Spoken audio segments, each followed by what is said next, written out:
Что такое электричество, как оно попадает в наши дома и какие правила надо соблюдать, чтобы избежать несчастных случаев при его использовании? Вот главные темы мероприятия, прошедшего в загородном оздоровительном лагере «Костер» в рамках Всероссийского фестиваля «Вместе ярче». В рамках этого фестиваля мы решили организовать такие мероприятия по жизнеобеспечению и жизненной безопасности детей, то есть по энергобезопасности. То есть мы хотим рассказать детям о тех мерах, которые могут служить профилактикой детского электротравматизма, то есть рассказать им о нестандартных ситуациях, как надо себя вести в быту, на улице, а также о правилах пользования электроприборами для того, чтобы они приносили, так сказать, только помощь и пользу. Потому что дети не всегда знают о том, что электричество может быть как безопасным, так и опасным.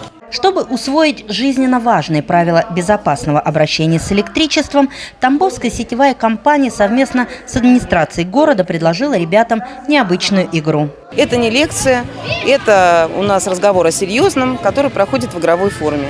И который будет интересен детям, в котором они будут принимать самое активное участие непосредственное.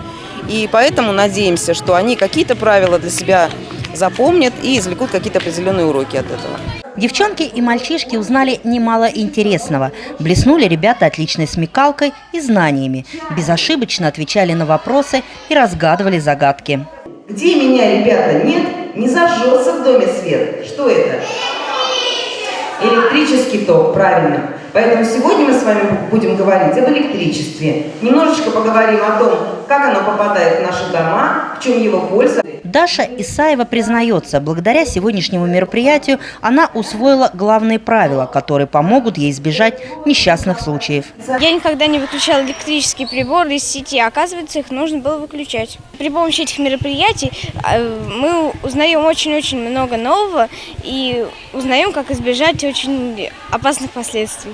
Вот так, шагая по всей России, фестиваль «Вместе ярче» пропагандирует энергосберегающий и энергобезопасный образ жизни, помогая ребятам с раннего возраста воспитывать в себе ответственного потребителя. Кристина Маркова, Игорь Шмырев, Котовские новости.